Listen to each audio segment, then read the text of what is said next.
Hello creative people, my name is Vesta, and in my free time I like doing arts and crafts, so I welcome you to my studio.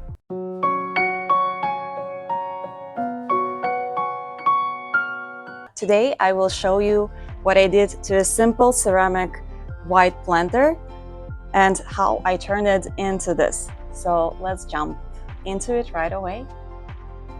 The first thing I did was paint the planter, after a thorough wash of course. I used a simple dollar store red paint, coating my planter with 2 layers, allowing each one to dry first.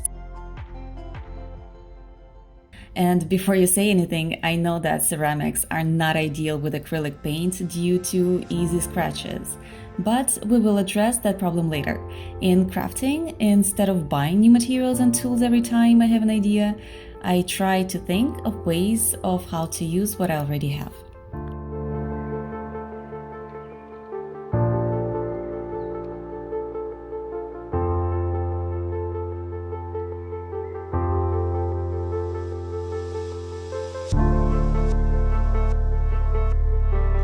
The main material of this project was chosen to be polymer clay, but I cannot sculpt it right away with my hands. I first needed a visual reference. That's why I decided to draw a bird.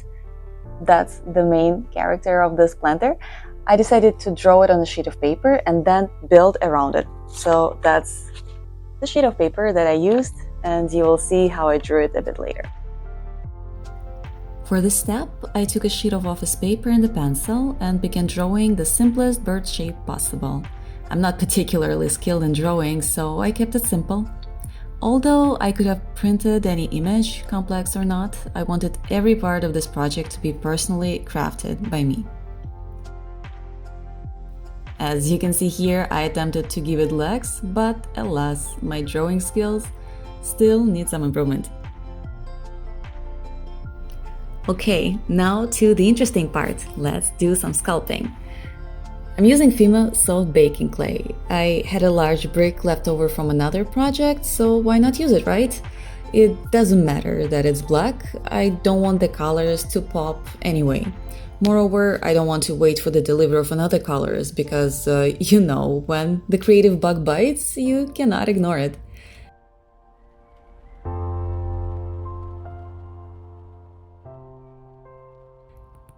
To be honest, my clay wasn't very soft despite being stored properly in a Ziploc bag. Luckily, I had some clay softener. Just 1 or 2 drops make the clay manageable again.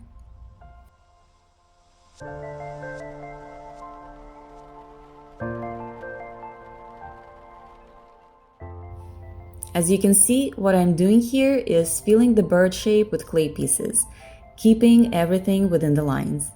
The connections between the pieces are quite stark, but for now, the important thing is to maintain even thickness throughout the figure. Because once the shape is complete, you can just start patting it like a cat, so all the unwanted lines and connections, they just get removed.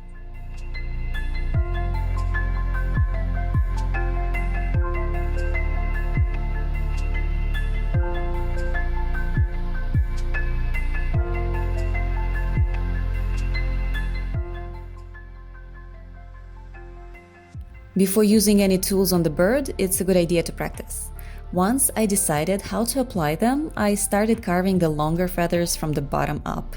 The tool I used was quite convenient. All I had to do was press it down, making sure each row formed a sort of chess pattern.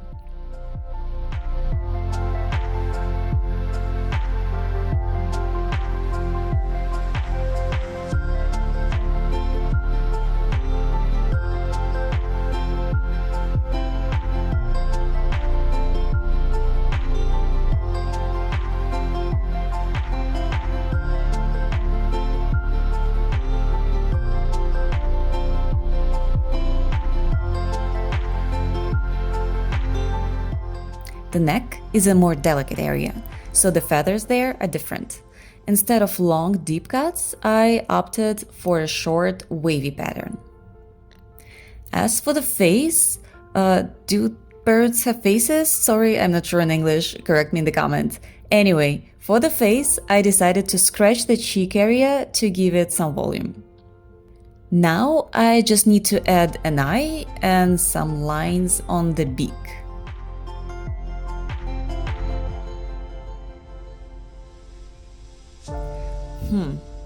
Feels like something is still missing. I know, it needs a few feathers on the top of the head. Now, into the oven it goes, as it should, for 20 minutes at 240 degrees Fahrenheit. Remember to check the instructions on your clay package if you decide to undertake a project of your own. Once baked, it should rest a bit, as any good baked bird should, and then it's ready for some paint.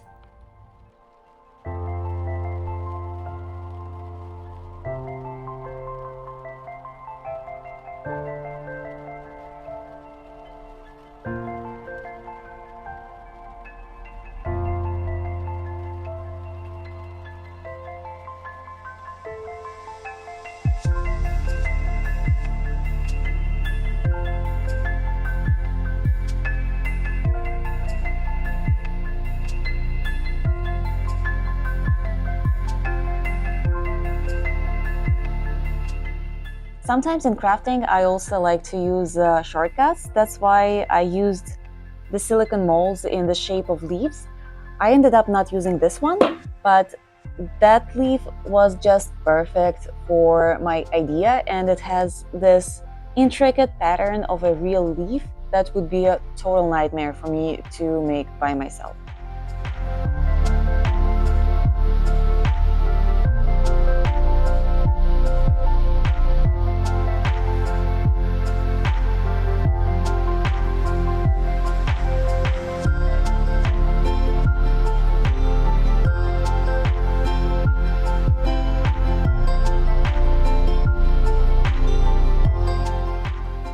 Initially, I tried to roll the clay onto the mold, but this method proved to be faulty. The clay stretched too much and didn't imprint properly. Flipping the process and pressing the mold onto the clay really helped keep the lines intact.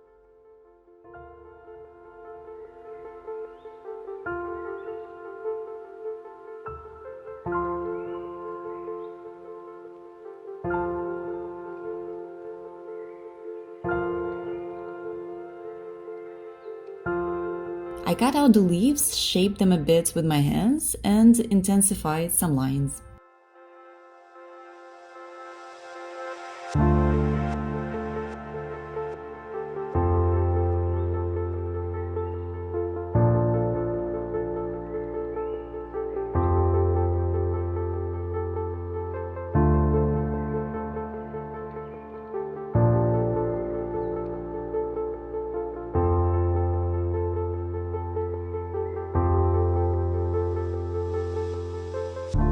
Now here's a nice trick to make them look more alive.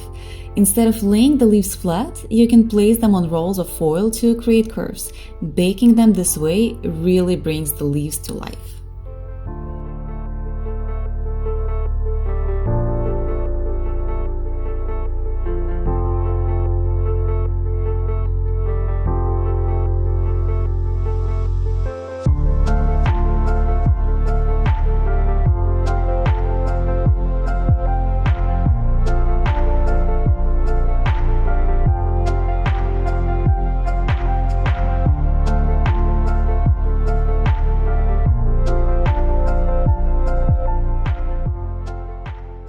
When I was painting leaves, what I didn't really consider at first is that the clay is black and the acrylic paint is not dense enough to cover the black. Of course, I expected black to shine through a little bit, but in my case, pretty much any color that I put on was completely consumed by black.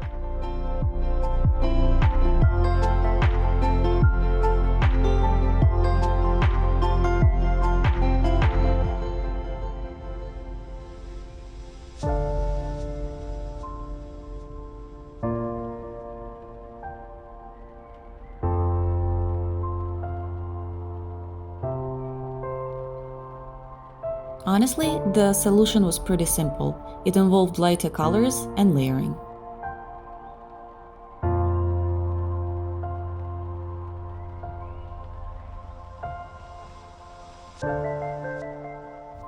When I started this project, I thought I had a clear vision of how the elements should be arranged on the surface. However, once I began placing them, it turned out to be not as simple as I imagined.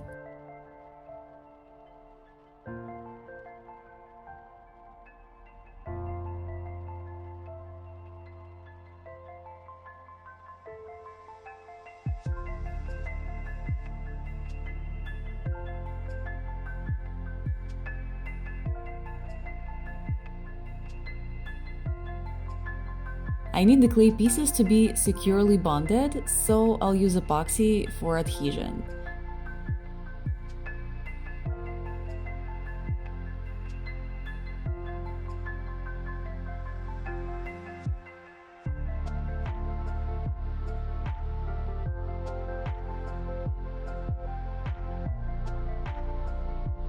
By the way, if you work with epoxy, don't be like me, wear gloves.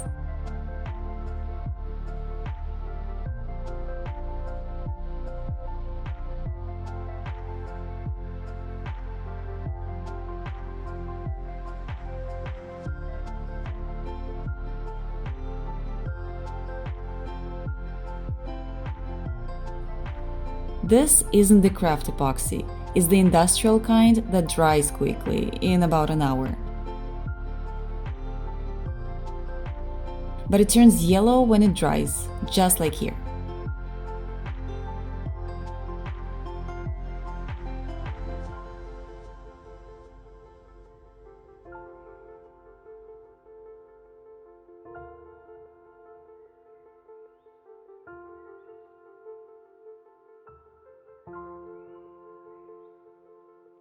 I need to be extra careful and only apply the glue where the elements actually touch each other.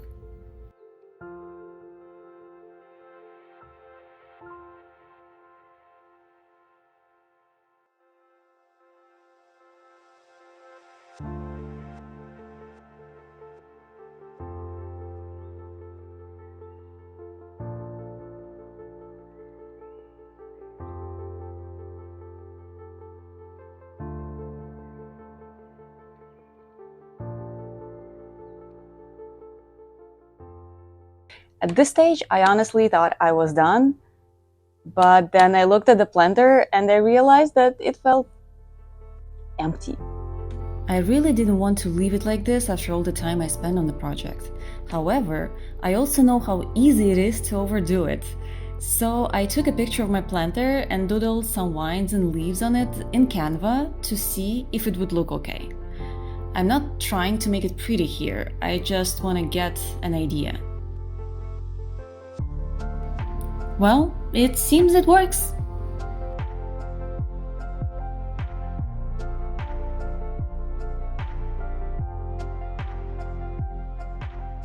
Adding more clay would overload the whole composition, so I thought that adding some paint would do the trick. What I needed to do first was draw the leaves and grapes with a pencil. Because, as you remember, I'm really not good at it, and I need to have a coloring book before starting to actually paint it. As always, images on Pinterest are a great source that helps with drawing basic shapes and more complex images.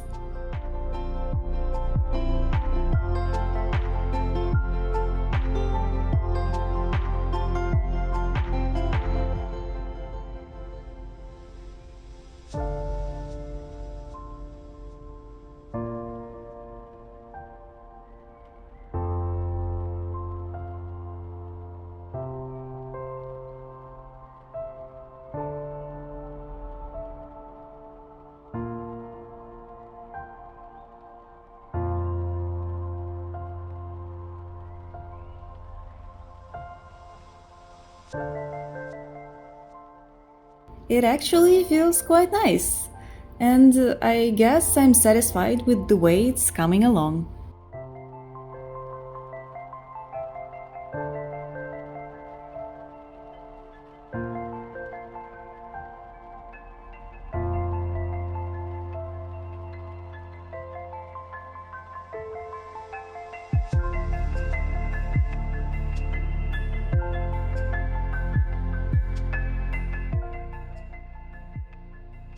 For this job, I'm also using acrylic paints, this time of better quality. However, some colors were rather challenging as they dried up a lot. I will try to thin them with water and other colors. Still not perfect, but hey. By the way, sorry for the light effects here. This is my first attempt at shooting videos while crafting, and I'm still adjusting.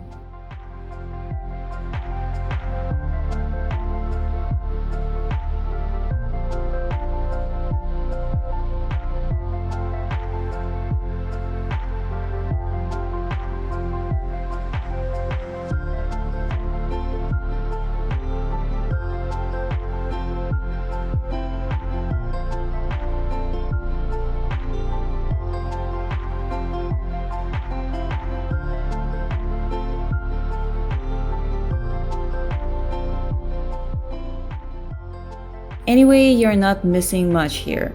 Look at my palette. The colors are pretty saturated. When I transfer them onto the painting surface, they dull immediately. And yes, I understand how color theory works, however, I expected them to be much more vibrant. Anyway, that's not gonna stop me. There is no layer thickness that will prevent me from getting what I want. Or almost what I want. I didn't shoot the whole process here, but I can tell you that after drying, I covered the surface again at least 3 times, mixing and blending similar shades. The shade I used for the grapes, I also used on the leaves. What I used on the leaves was on the branches too.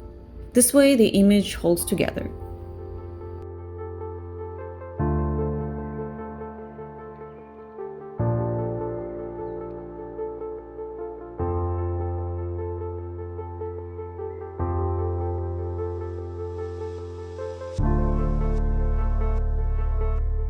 So that's what it looks like in the daylight. Already better, but still way too dull. We need highlights. For that effect, I will use white paint and add some strokes here and there. One of the first things you learn in a drawing class is the relation between light and shadow. And there's a good reason for that, as they provide depth and realism to your creation, even if it's as simple as mine.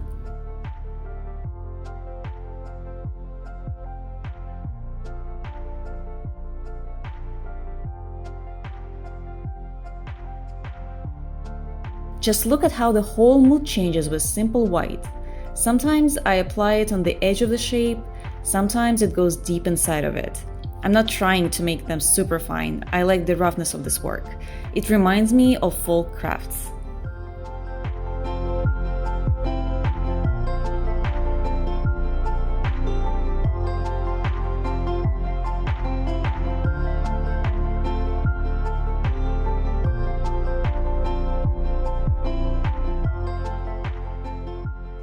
I guess you can imagine how glad I was that I didn't seal it from the first time when I thought that I was done, but then it turned out I was not done, and then I needed to paint it.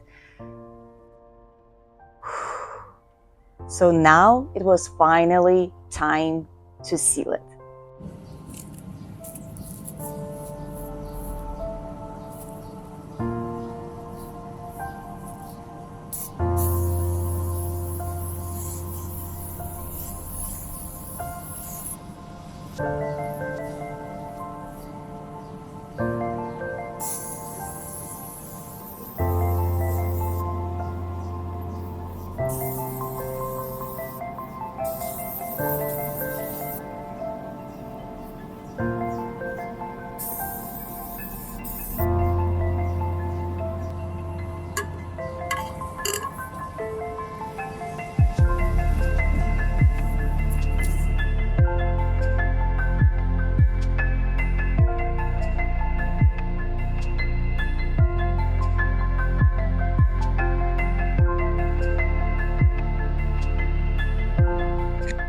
So here it is. Truth to be told, it took me a long time before I finished this video, so as you can see my basil overgrown, but it still smells amazing. So what can I tell you? I'm really glad how it turned out. Maybe this is not how I imagined it from the get-go, but should I remind you, the initial potter looked like that, which is still totally fine, but it's boring. And this one has personality. And next time, once the basil season is complete, I will put some snake plant in it, so it will be tall and nice, and I think it will look much better than basil. I just really wanted basil. So yeah, here it is. I hope you enjoyed it. I hope maybe you found some interesting tricks that you can apply in your own works. Anyway, by no means it was a tutorial, it was just me sharing my experience with you of how I spend my free time. And if you like that video, please give it a like. It's not for me, it's for you, because YouTube checks what kind of videos you like and then recommends you something similar. So this way you can discover other creators that make videos on a similar topic. So thank you for staying with me and see you next time. Bye!